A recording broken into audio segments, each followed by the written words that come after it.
Hi students, I welcome you all for control system lectures. In the previous class, I have given introduction to feedback control theory, and as I discussed, the first method of feedback control theory will be on root locus method.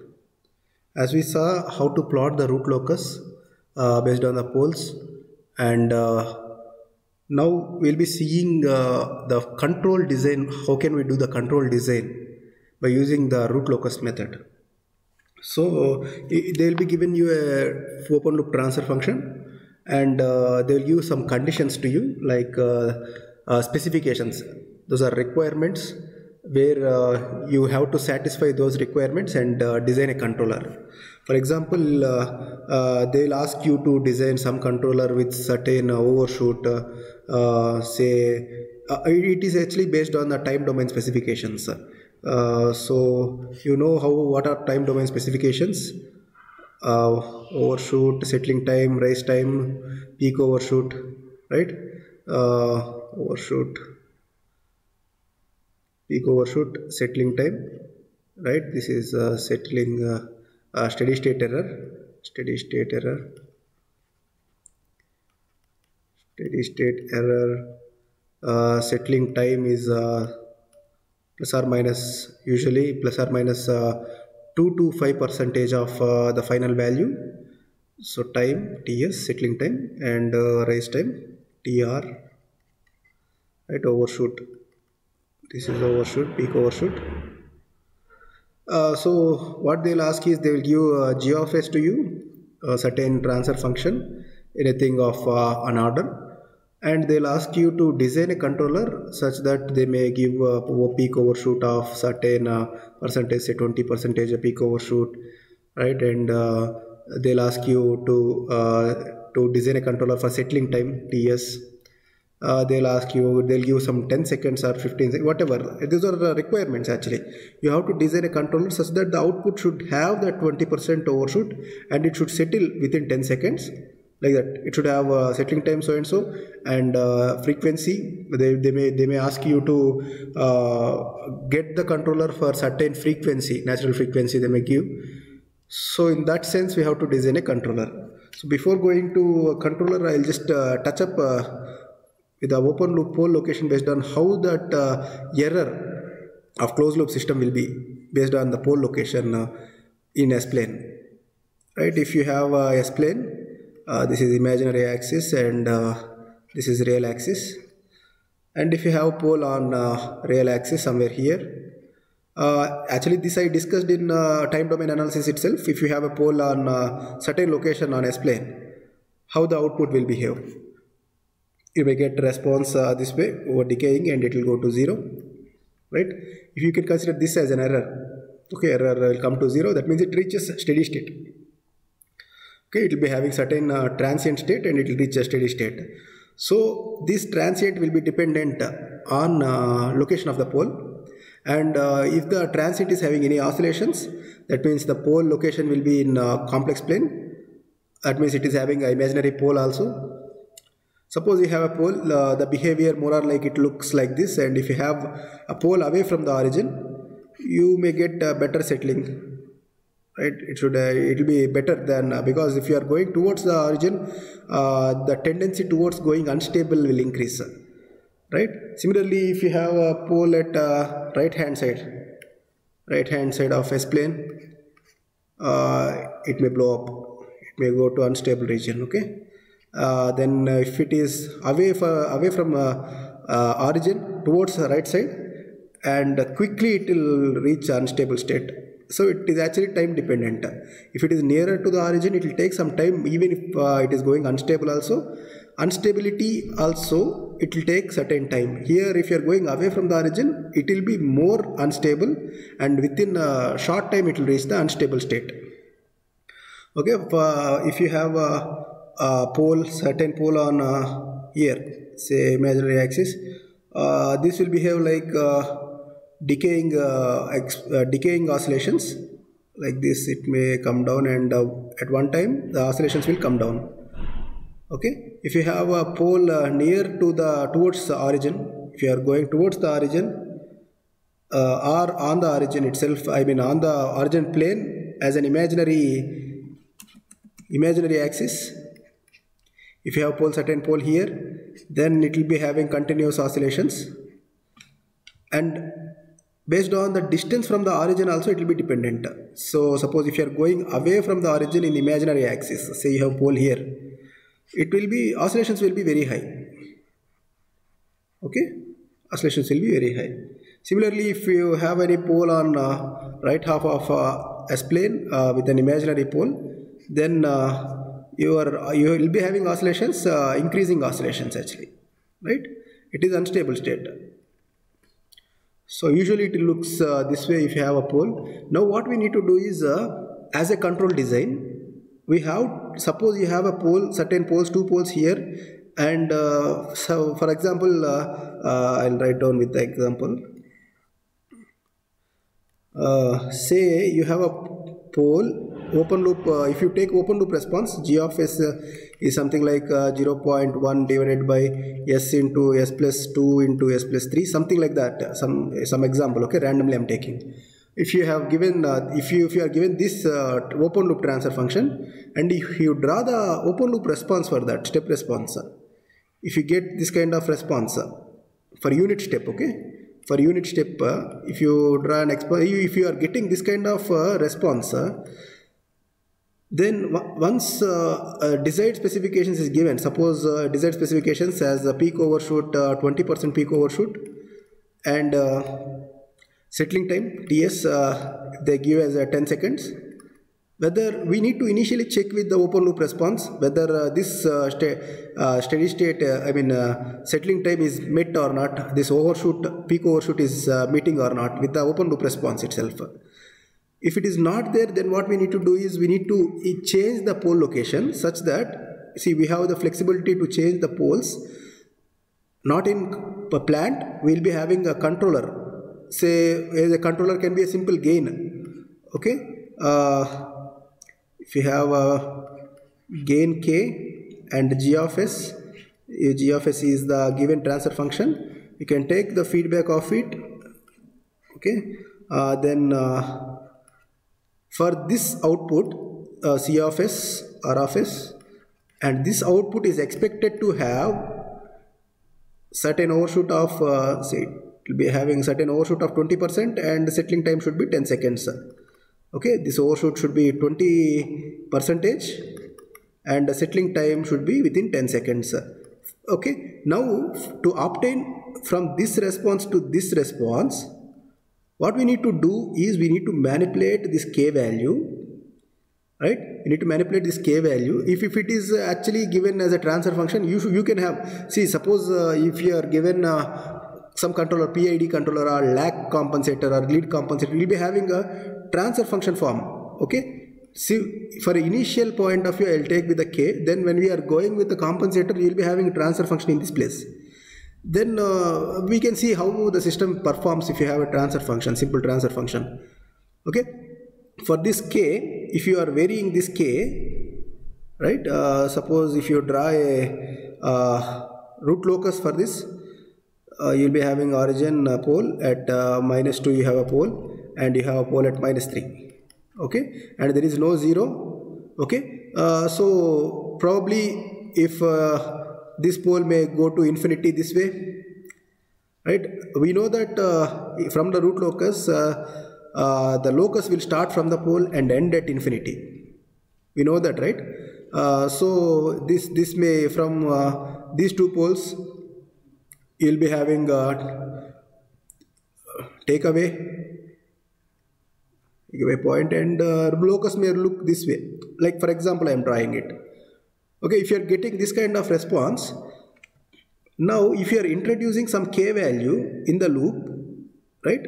If you are varying K value for certain K value, at what point of K value you will get this closed loop response? When you are varying K value, say from K to K equal to 0 to infinity, or here actually K is equal to infinity, right? K equal to 0 to infinity. Similarly, from K equal to 0 to infinity. Here K equal to 0 to infinity. Okay, for certain values of k, if you are starting from this point, you may get go to this point.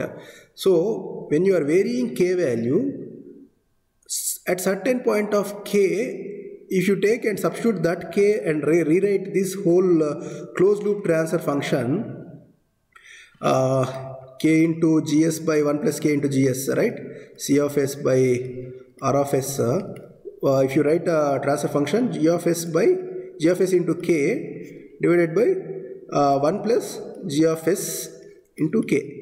Just substitute this g of s in this, and you can just solve for solving different k values, right? On the whole, this is, once you write a closed loop expression, this itself is open loop system, right?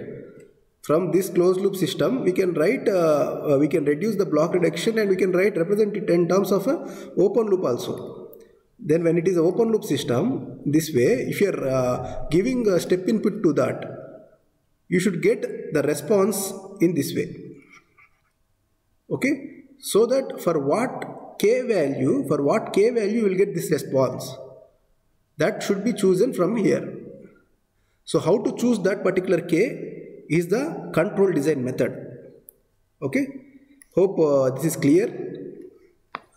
Now what I will do, I will just draw a block diagram for requirement to show the requirements. So let us consider the block. So here usually what they will give, desired specifications, desired specs. Okay, I'll just okay, percentage overshoot would be one specification, percentage overshoot, and settling time, TS, will be one.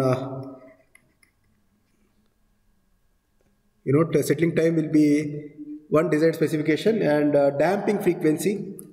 There are different specifications, and natural frequency, damping frequency, whatever. So we have to form a relationship for all these parameters with respect to the pole location. Okay, whatever they ask for the desired specifications, those desired specifications should be related with the pole. Then only based on the pole change. See, when I am relating all these specifications with respect to pole, when I am changing the pole location, when I am varying the pole or moving the gain value of the pole, the gain value in the controller, what happens is that will affect the overshoot settling time if you have that relationship. So now we need to form the relationship from the desired specifications. So from this, what we can do is we just check the time domain analysis. We can do the time domain analysis.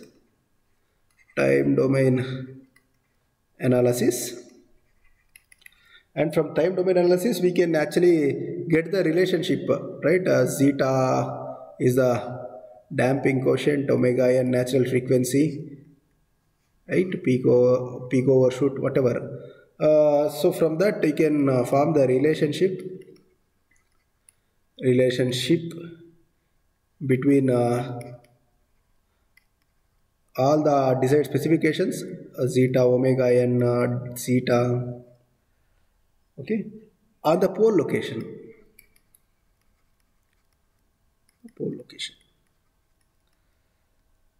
Then based on this, whatever the output we are getting, once it is converted in terms of, if you are converting overshoot in terms of pole location, and checking the pole location of the pole with respect to overshoot or settling time or damping frequency, omega d. Okay, from all these things we can actually conclude with a controller design. So controller, in the sense, for a closed loop system, what is a controller? Is some kind of a gain we are adding to the system. For an open loop system, if you are giving certain gain, based on that gain only your desired specifications can be met, right? So now first thing what we will do is we will find the relationship of all the time domain specifications with respect to the pole location, right?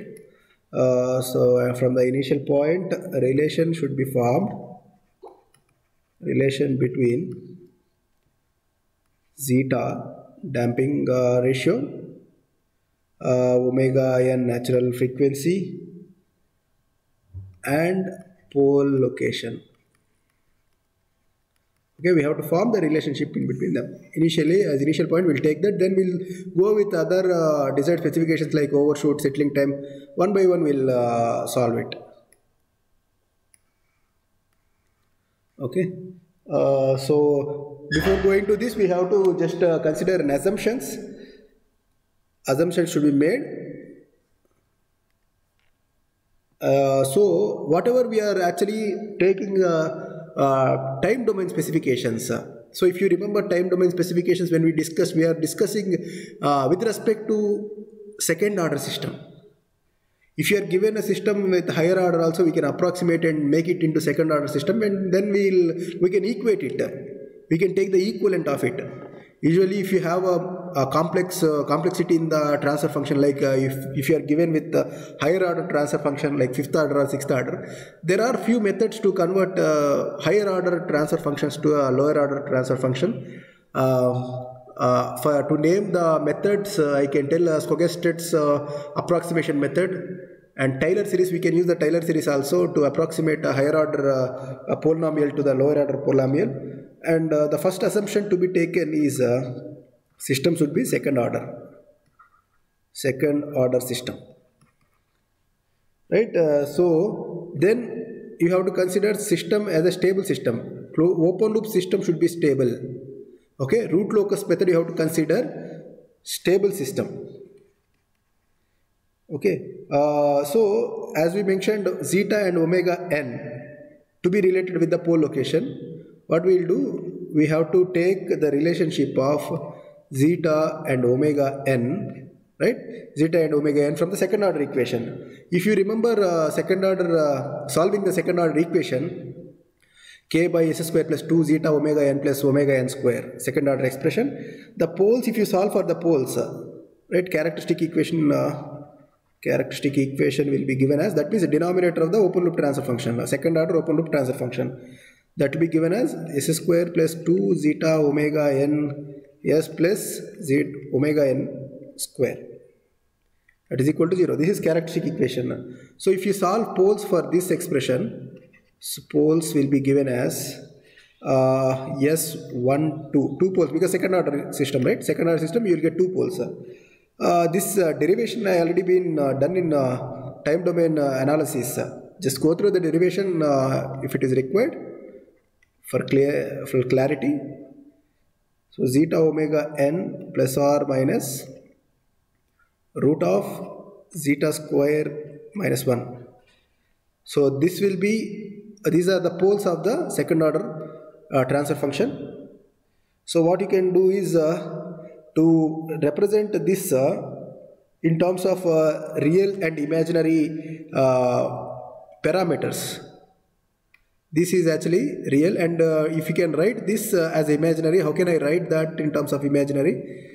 This should be written in the imaginary term, minus zeta omega n plus or minus, if I take out this one outside, minus outside, root of minus 1 will be I, right? Then it will become as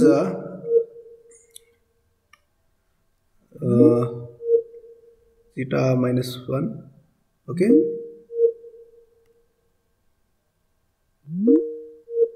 therefore how it will become is z1 minus zeta square, right, into I. There is omega, I forgot to write omega n here. Okay, there is omega n.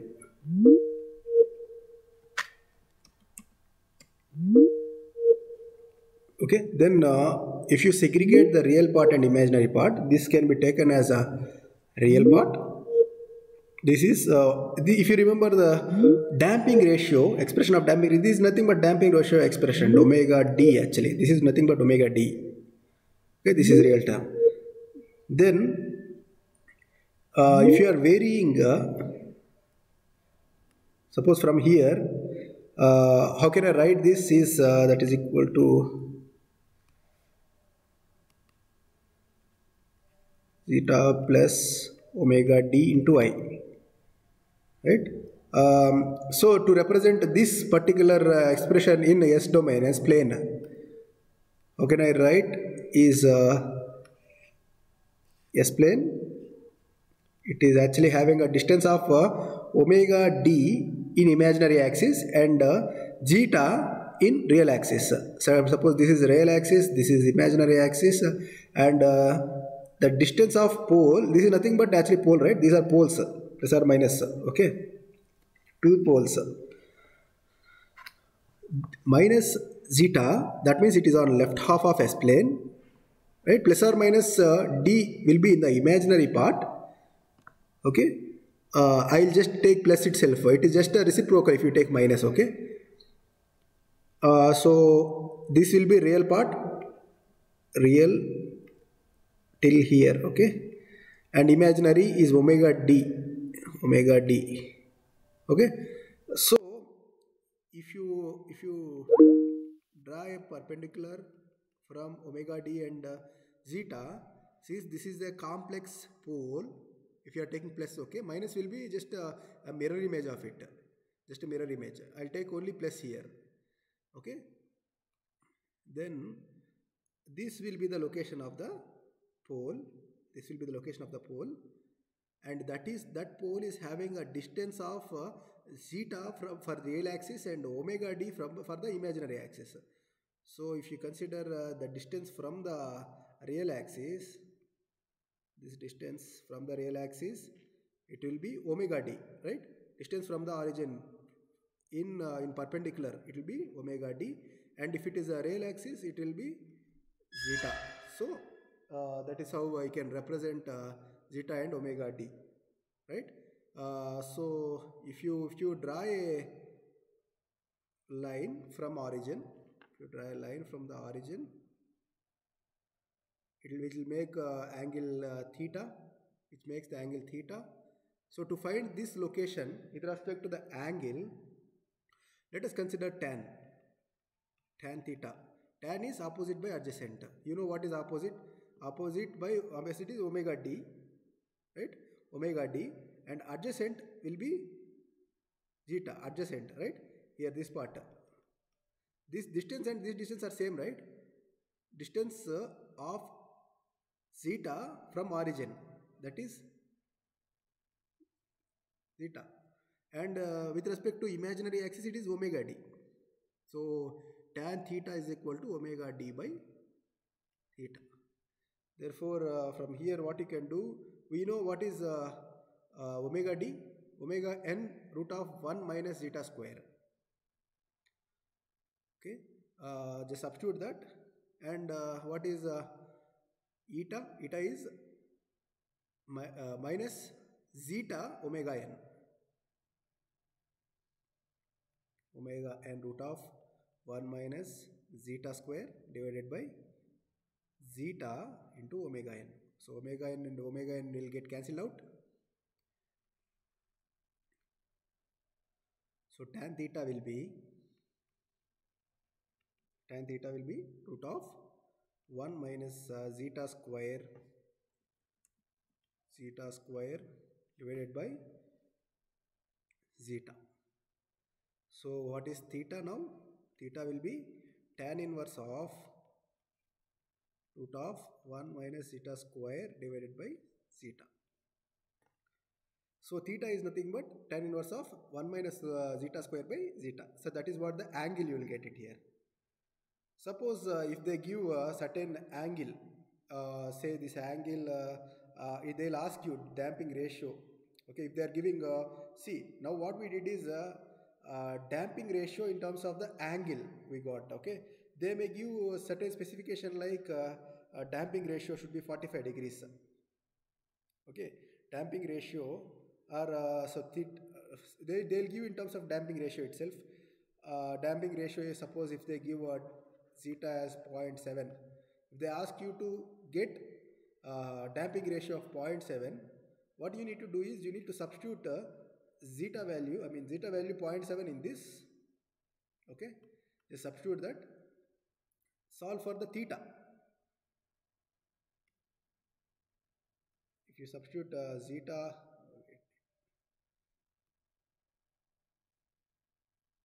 theta is equal to tan inverse of root of 1 minus 0.7 divided by 0.7. If you solve, you will get approximately 45 degrees. So that means if they are given you a damping ratio zeta value, we need to find the angle, right? We need to find the angle theta, which indeed actually gives us the pole location. So if you are now the current pole location whatever is there for the controller design, when you are designing a controller and they asked us to design a controller, we have to vary this pole location, right? So at what angle the pole will be with respect to origin is based on the zeta. Zeta should be substituted here. We got 45 degrees. This is actually the open loop pole. Suppose this theta is initially say it is actually making 70 degrees. Now we have to tilt that, we have to add extra pole or some gain such that this pole will come to 45 degrees, which matches the damping ratio 0.7. Okay, it will be better, it will be a little clearer when I show the problem. With problem I will explain, then that will be clear, and I will show the MATLAB results also. It will be more clear for you. So let us consider relationship of a pole location with respect to the overshoot. So here they will ask us to design a controller and they will give certain overshoot to us. So for that we need to relate that overshoot with respect to the pole location. So as we know from the overshoot, the response, how can overshoot is derived is percentage overshoot is equal to 100 into e power minus pi zeta divided by root of 1 minus zeta square. So this is actually we derived this in time domain specifications. For the derivation, please go through that time domain specification video.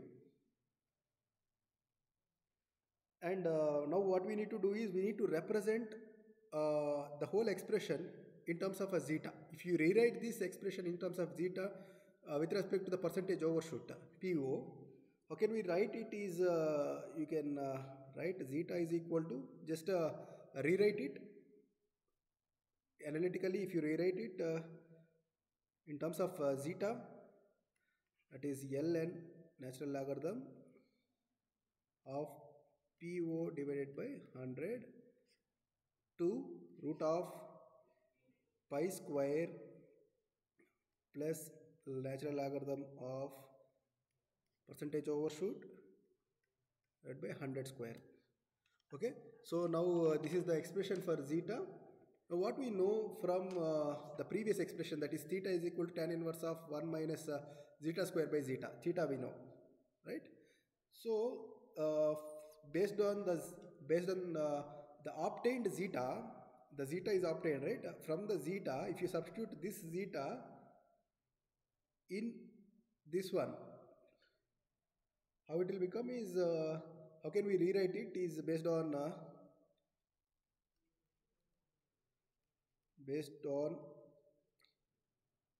obtained zeta value, we can compute theta value by using the above expression which we solved before. That is theta is equal to tan inverse of root of 1 minus zeta square divided by zeta, right? So draw a line. Now what we need to do is draw the line such that this overshoot will meet it. If you substitute this zeta value by obtaining this particular expression, so they will be given you a percentage overshoot. If they are giving percentage overshoot of 20, just substitute the 20 divided by 10, 100, and natural logarithm if you take and solve for zeta, whatever the percentage overshoot should be substituted in zeta, and substitute that zeta here such that you can compute theta value, and that theta is the line which we are going to draw from the origin, the angle that will make with the origin, that is the pole to be changed from the initial pole such that desired specifications can be met, right? So this is how we get that. And the next relationship is we need to relate settling time with respect to the pole location. Settling time Ts with respect to pole location. Okay, settling time, as we know, settling time is actually natural logarithm of zeta by zeta omega n. Settling time Ts is given as minus ln of zeta by zeta omega n, that is equal to minus natural logarithm of zeta divided by real component, right? So now if you rewrite this, how it will become? Real component is equal to minus ln of zeta by Ts. Here what happens is we will be knowing a zeta value, they will give a zeta value, they will give a settling time. Now we will be computing the pole location based on this. See, if they give zeta certain damping ratio zeta, you can substitute that zeta, and they will be given you settling time also, certain settling. They will ask you to derive controller, design a controller with certain settling time. So you can substitute that zeta and settling time so that you can get this rho. What is this rho actually? Is nothing but location of pole from the origin. This is nothing but rho. So the distance, wherever the distance, if it is in the imaginary also, the distance won't be changing. The distance remains same. So the angle we can calculate, theta we can calculate from the zeta and percentage overshoot.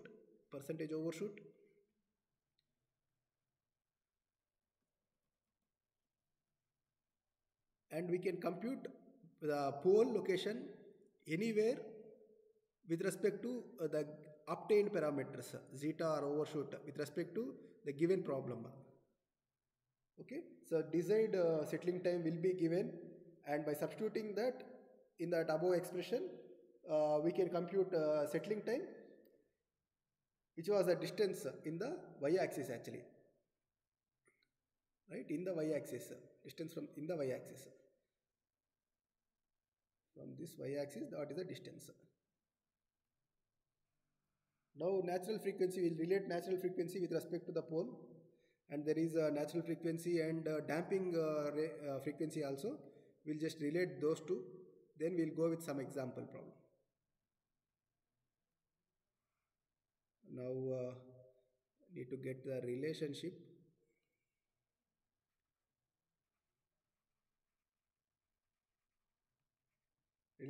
Of natural frequency omega n and pole location. Okay. So if you consider natural frequency, say for example, what we do is we'll take S-plane. We know this is of distance, pole is of the distance here. Okay. Pole is certain value from here, which is making angle theta. It was the distance of omega d. This is in the distance of zeta. And if you draw a circle from here, if you draw a circle through the poles, there is an conjugate pole also is there here, right? There is another pole here. Okay, the distance from the origin, if you draw the distance from the origin, let us consider this as r. Okay, so if you compute this particular distance from the r, from the Pythagoras theorem, what you will get it is r square is equal to zeta square plus omega d square. Okay, then r is equal to root of, we know what is zeta and omega d. right? Substitute that zeta omega n square plus omega n into root of 1 minus zeta square. Okay, now from here you can naturally relate r with omega n. Omega n is natural frequency here. So if you just solve for this, you will just get r is equal to omega n. What can we understand from this point? So natural frequency is nothing but the distance of the r from the origin. See, if you get an r, if you have an r, that means omega n represents tells that it is a radial distance from the origin. Radial distance from the origin. That means omega n, if they give, say omega n is equal to 3 radians, if they give 3 radians per second. The meaning of this one is the location of pole is here. This is making 3 radian. This is of the distance 3 radians. Okay, that is how we can compute that. Then damping ratio omega d. Omega d, actually we know that omega d is a imaginary component here, which is making omega d distance from the x-axis. Okay, now we will consider an example. We will just consider an example just to show all the components, all the relationships. So multiple requirements simultaneously, if you want to show multiple requirements, to show all the requirements in single plot.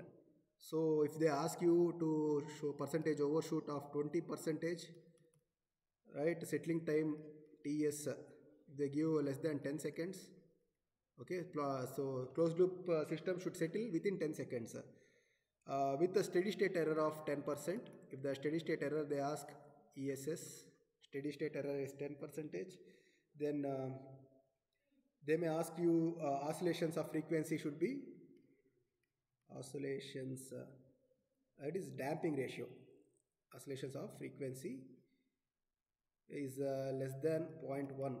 So these are few design specifications if they ask you. And how can we represent all the design specifications? So point by point we will go. So initially we'll take 20% overshoot. Okay, 20% overshoot.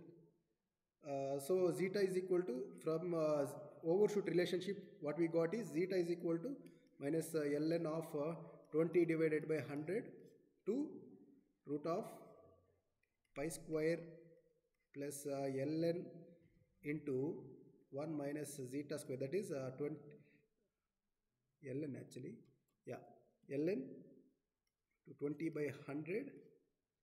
If you solve this, you will get 0.456, that is nothing but zeta. So now we got the zeta, just substitute that zeta in theta, right? Theta is equal to tan inverse of 1 root of 1 minus zeta square by zeta. Just substitute that 0.456.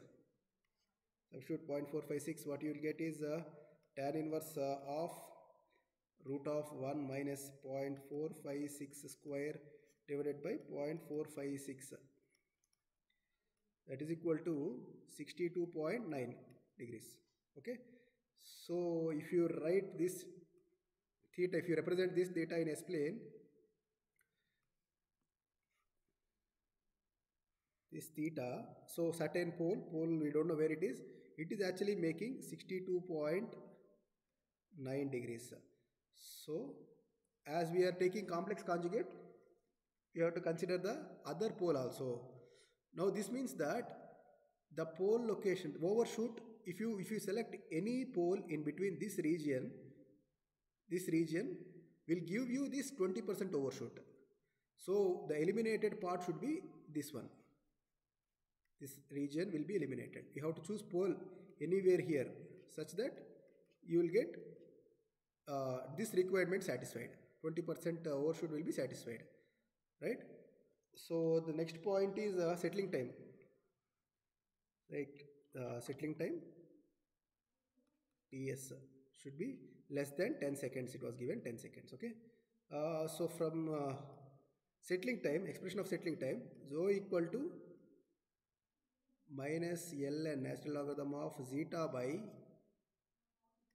ts. Right, settling time, right, zeta, what we got, natural logarithm of zeta, right, so what was the specification given? Zeta should be less than, zeta is nothing but damping ratio, right? So damping ratio is given as 0.1. Okay, the substitute damping ratio, that is minus ln into 0.1 divided by ts. What is ts? Settling time, which should be less than 10 seconds. Let us take it as 10 seconds. If you solve for this, you will get 0.23. So that means in the S plane, the first point is clear. It is 62.3, 62.9 actually. 62.9 is the first point, overshoot. Right? Then 0.23 is the distance of pole from the origin. So we can consider pole location here, somewhere here. It should be 0.23. So now what we can do is we can eliminate this part. This whole thing will be eliminated. So now pole location should be selected. Pole location should be selected in between this region only. Okay, we have to see, if you observe only overshoot, this part is satisfied. But if you consider settling time, this also eliminated, this part. Now the third one is oscillation frequency. Oscillation frequency, omega d. Oscillation frequency, what they gave is should be less than 0.1. Right? Omega d or zeta, damping ratio, damping frequency. It should be less than 0.1 radians per second. Now for this, if you draw, omega d is the line from the y-axis actually, isn't it? We'll just draw it.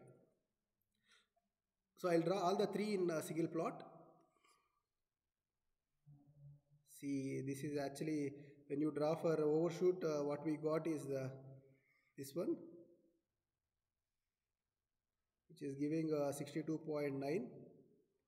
This is 62.9. Then the point here, it is to 0.23, which we got it for settling time. Okay, so this one. Now omega d is the distance of point with respect to y-axis. With respect to y-axis, omega d. Okay, you can draw a line here, omega d. Omega d here, omega d here. It is nothing but 0.1, less than 0.1. So we have to consider this distance. So combine all the three. If you combine all the three, this whole thing will be eliminated.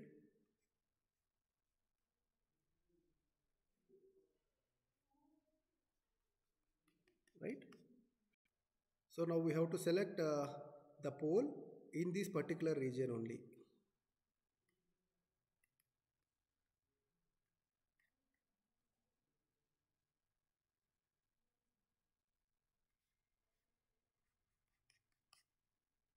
Okay.